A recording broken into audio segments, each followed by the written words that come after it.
మాతృదేవోభవ, పితృదేవోభవ, ఆచార్య దేవోభవ. అందరికీ నమస్కారం. రాబోయేటువంటి నూతన సంవత్సర సంక్రాంతి మరియు ఆంగ్ల సంవత్సర శుభాకాంక్షలు తెలియజేస్తున్నాను. జనవరి మాసం 2025 ద్వాదశ రాశుల వాళ్ళకి ఎటువంటి ఫలితాలు ఉన్నాయనేది మనం ఈ వీడియో ద్వారా తెలుసుకుంటున్నాము. అందులో భాగంగా మేషరాశి జాతకులకు ఎలా ఉందో మనం ఇప్పుడు చూద్దాం. ముందుగా మేషరాశి వారికి గ్రహ సంచారం ఎలా ఈ మాసం జరుగుతుందో చూద్దాం. రవిగ్రహం 14 వరకు ధనస్సులో, తదుపరి మకరంలో, తరువాత గురువు వృషభ రాశిలో వక్రగతిలోనే ఉన్నారు. కుజుడు కూడా కర్కాటకంలో వక్రగతిలో ఉన్నారు. రాహుకేతువులు యథాస్థితిలో కన్య మీనరాశిలోనే సంచరిస్తున్నారు. బుధుడు 4 వరకు ధనస్సులో, తరువాత మకరంలో సంచారం. శని శుక్రులు కుంభరాశిలో సంచరిస్తున్నారు. చంద్రుడు యథావిధిగా ఆయన మాసమంతా ప్రతి 2.5 రోజులకోసారి ఒక రాశి చొప్పున తన సంచారాన్ని కొనసాగిస్తున్నారు. ఇప్పుడు మేషరాశి వారికి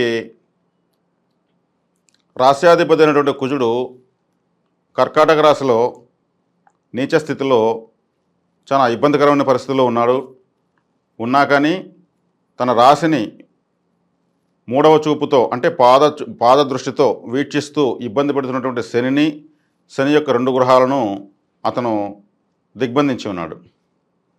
రాశ్యాధిపతి నీచ స్థితిలో ఉన్నంత మాత్రాన బాధపడాల్సిన అవసరం లేదు. కాస్త టెన్షన్ ఉంటుంది అంతే. ఇక్కడ చింతించాల్సిన అవసరం లేదు. రాశ్యాధిపతి మీకు శుభగ్రహమే అవుతుంది. ఏ స్థితిలో ఉన్నా తన రాశి వాళ్ళను సంరక్షించుకుంటూ ఉంటుంది. కాబట్టి చక్కగా ఈ రాశి వాళ్లకు, మేషరాశి వాళ్లకు కుజుడి యొక్క బలం ఉన్నట్లే. నీచపడింది, అర్ధాష్టమంలో ఉంది అని బాధపడాల్సిన అవసరం లేదు. ధైర్యంగా ఉండొచ్చు. కుజుడికి కూడా శుభ రాశి సంచారం త్వరలోనే వస్తుంది. ఆయన ఆగస్టు వరకు కూడా ఈ సంవత్సరం ఇటువంటి స్థితిని ఎదుర్కొంటున్నాడు. అయినా కానీ ఆయన ఆవేశానికి, పౌరుషానికి ప్రత్యేకమైనటువంటి గ్రహం కాబట్టి ఇటువంటి స్థితి ఆయనకు లెక్క లేదు. కాబట్టి మేషరాశి వాళ్ళు ధైర్యంగా ఉండొచ్చు. అదేవిధంగా ఈ రాశికి రవిగ్రహము 14 వరకు ధనస్సులో అంటే మీ భాగ్యస్థానంలో, తర్వాత మీకు దశమ స్థానంలో దిగ్బలాన్ని పొంది మీకు చక్కటి ఫలితాలను ఇవ్వడానికి అవకాశం ఎక్కువ ఉంది. మరి శుక్రుడు లాభస్థానంలోకి వస్తున్నాడు. ద్వితీయాధిపతి శనితో కలుస్తున్నాడు. అయినా కానీ శుక్రుడి నుంచి మీరు శని నుంచి ఏమీ ఆశించలేరు. ఎందుకంటే వీళ్ళను అంగారకుడు వీక్షించడమే. వాళ్ళు ఇవ్వాల్సినటువంటి శుభ ఫలితాన్ని మీకు మీ యొక్క రాష్ట్రాధిపతి నుండి అంగారకుడే ఇస్తున్నాడు. శుక్రుడు గోచారంలో కానీ మీ జన్మజాతకంలో కానీ లాభస్థానంలోకి రాకూడదు. వస్తే ఆయన మంచి ఫలితాలను ఇవ్వడు. మిగతా ఏ గ్రహమైనా రావచ్చు. జన్మజాతకంలో శుక్రుడు లాభంలో ఉంటే బాలారిష్టంగా కూడా కొన్ని సందర్భాల్లో చెప్పడం జరిగింది. అందువల్ల శుక్రుడి యొక్క ఫలితాన్ని, శని యొక్క ఫలితాన్ని కుజుడే మీకు ప్రసాదిస్తాడు. వాళ్ళని వీక్షిస్తూ వారి యొక్క పాప ఫలితాన్ని మీకు ఇవ్వకుండా కాపాడుతాడు. తర్వాత రాహుకేతులు యథావిధిగా మీకు వ్యయస్థానము, షష్టమ స్థానము. వాళ్లకు ఏ విధమైనటువంటి ఇతర గ్రహాల యొక్క చూపు లేదు. ఇది కొంచెం మీకు కలవరపెట్టే విషయం. ఎందుకంటే మీ వ్యయస్థానంలో రాహు అంటే, వ్యయము అంటే మీరు పడుకునే పడక, మంచము,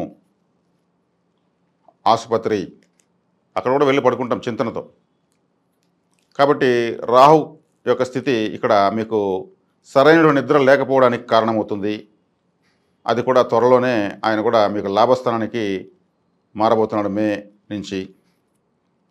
కాబట్టి మీకు కేతు చక్కగా దిగ్బలాన్ని పొంది 6వ ఇంటి ఉన్నాడు.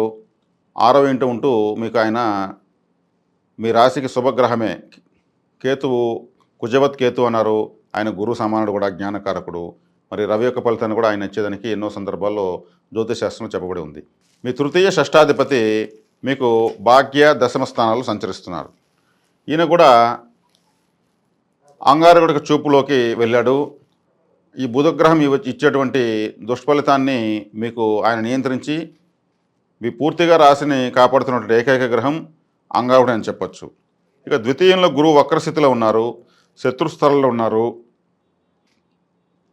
ఆయన మీకు శత్రు స్థానంలో ఉన్నను మీకు శుభగ్రహమే కాబట్టి, భాగ్యాధిపతి కాబట్టి మీకు చక్కటి ఫలితాలనే ఇస్తాడు.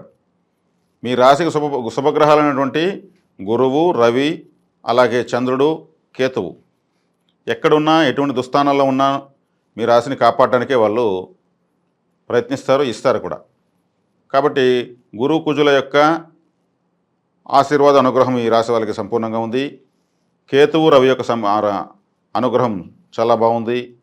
మేషరాశి వారికి జనవరి మాసంలో చక్కగా విద్యార్థులకు పోటీ పరీక్షల్లో కష్టపడి బాగా చదవగలుగుతారు. మీ కృషికి తగిన ఫలితం కనిపిస్తుంది. అదేవిధంగా పై చదువులకు విదేశాలకు వెళ్ళాలనుకునే వాళ్లకు కొంత ఆలస్యం కావచ్చు. ఎందుకంటే విదేశాలు అనేటువంటి విదేశీ గ్రహం రాహువే. విదేశాలకు వెళ్ళాలంటే మీ యొక్క లాభస్థానమే కారణమవుతుంది. మీరు ఇప్పటి నుంచి ప్రయత్నాలు చేసుకుంటే లాభస్థానంలో శని శుక్రులు ఉన్నారు కాబట్టి, కుజుడు వీక్షిస్తున్నాడు కాబట్టి అష్టమ దృష్టితో మీరు ప్రయత్నాలు చేయొచ్చు. త్వరలోనే రాహు లాభస్థానానికి వస్తాడు.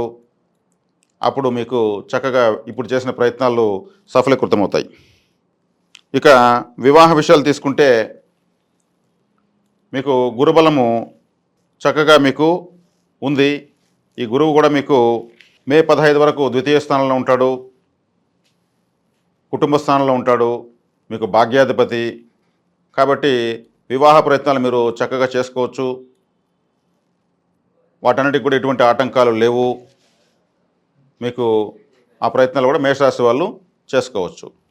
ఇక పెళ్లి సంబంధాలు, గృహప్రవేశాలు తీసుకుంటే గృహప్రవేశాలు, పెళ్లి సంబంధాలు అన్నప్పుడు శుక్రుడు లాభంలో ఉన్నాడు. ఇంతకుముందే చెప్పుకున్న గురుబలం ఉంది, శుక్రుడు లాభంలో ఉన్నాడు. కుజుడు గృహస్థానంలో ఉన్నాడు, శుక్రుని వీక్షిస్తున్నాడు. ఇక మీకు అధిక గ్రహాలు యోగిస్తుండడం వల్ల మీరు ఈ వివాహాది శుభకార్యక్రమాలకు, పెళ్లి సంబంధాలకు, గృహప్రవేశాలకు కూడా మీరు చక్కటి ముహూర్తాలు పెట్టుకోవచ్చు. అంటే మీకు 4వ ఇంట గృహస్థానంలో కుజుడు ఉన్నా మీ రాశ్యాధిపతే కాబట్టి గృహప్రవేశాలకు 4వ స్థానం శుద్ధి ఉండాలంటారు. కానీ లగ్నాధిపతి మీ రాశ్యాధిపతి ఉండడం వల్ల అది మొట్టమొదటి శుభకారకుడు లగ్నాధిపతి అవుతాడు కాబట్టి మీరు వాటికి కూడా చక్కగా నిస్సంకోచంగా చేసుకోవచ్చు.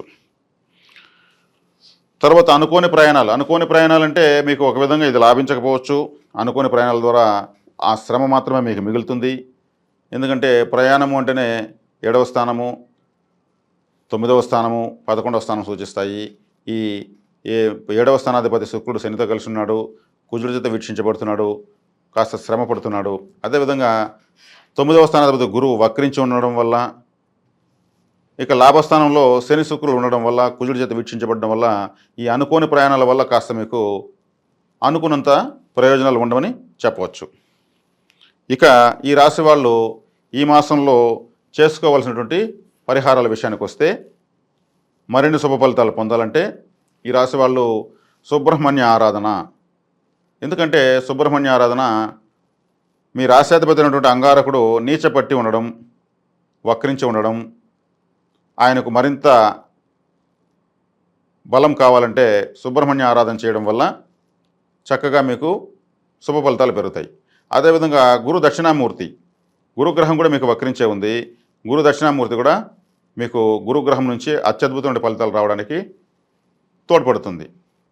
అదేవిధంగా మీకు సూర్య నమస్కారాలు, ఎందుకంటే పంచమాధిపతి అయినటువంటి సూర్యుడు, అదృష్ట దేవత అయినటువంటి సూర్యుడు మీకు చక్కగా 9, 10 స్థానాలు వస్తున్నా మరింత ఎక్కువ అనుగ్రహం కోసం సూర్య నమస్కారాలు చేస్తూ వస్తే మీకు ఏ రోజుకు ఆ రోజు వ్యతిరేక తాకడలు తగ్గుతూ అన్ని వయసుల వారికి చక్కటి శుభ ఫలితాలు మాత్రం కలుగుతాయి. ఎటువంటి సందేహం లేదు. శుభం.